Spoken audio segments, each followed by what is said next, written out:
So you and Steve and you and Brad are teaming up during this time, and you team with Brad in a dark match against Arn Anderson and Bunkhouse Buck at Starcade.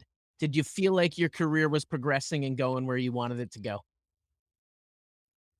Did that was at that match was at the time was like the biggest, even though it was a dark match, uh, it was like the biggest match in my career As far uh, as the house goes? well, the house and hey, these guys are on the Starcade card, and you know what I mean. Yeah, they're on top.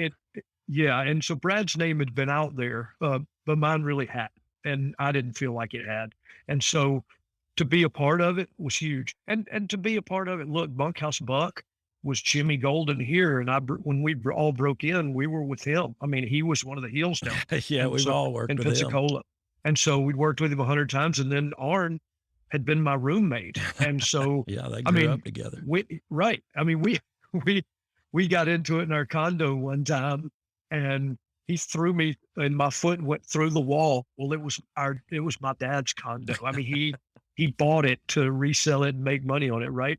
And my foot went through it, and we immediately had to call one of our buddies. Hey, man, you know anybody that can plaster up this hole so that nothing happens to this? You know, we never That told was my dad two that. two adult grown men. Yeah, That's the kind of this, respect my dad had.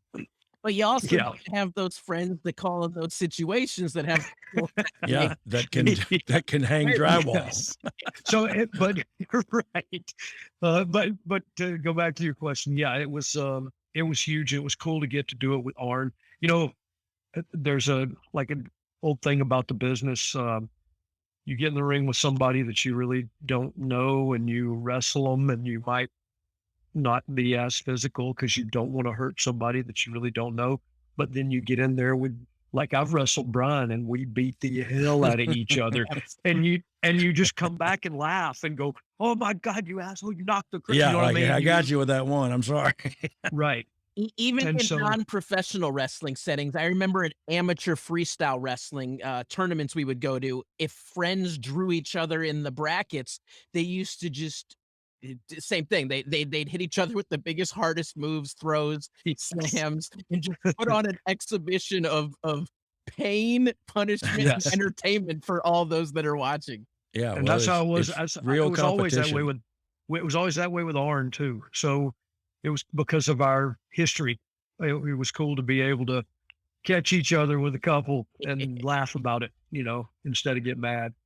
Well, you're I got to work with dad one time in Smoky Mountain, but I was a ninja and I was hidden under the ring, and Larry Santos was the other ninja. And so Larry worked with dad, and I came out and ended up hitting dad with like a chain or something and beat him. I think it was like a loser leave town or something. It was like a big deal. And I remember thinking like, oh God, I don't want to hit him hard. I don't want Right. Yeah, hey, Brian wrestled at Smoky Mountain with off TV with a mask on as the Dark Secret, and the yeah. Dark Secret was, well, he's one of the Armstrongs, and there I was wrestling, and That's there's another Jim Dad. Cornette idea, you know what I Yes, mean? he said, "I'm going to And call you the Dark the Secret." dark secret, and I wore Brad had the Bad Street when he was Bad Street with the Freebirds. I just turned that outfit inside out, and so it was all black. And so yeah, it was Smoky The Dark Mountain. Secret, man. Yeah, yeah, it was a dark secret. Yeah,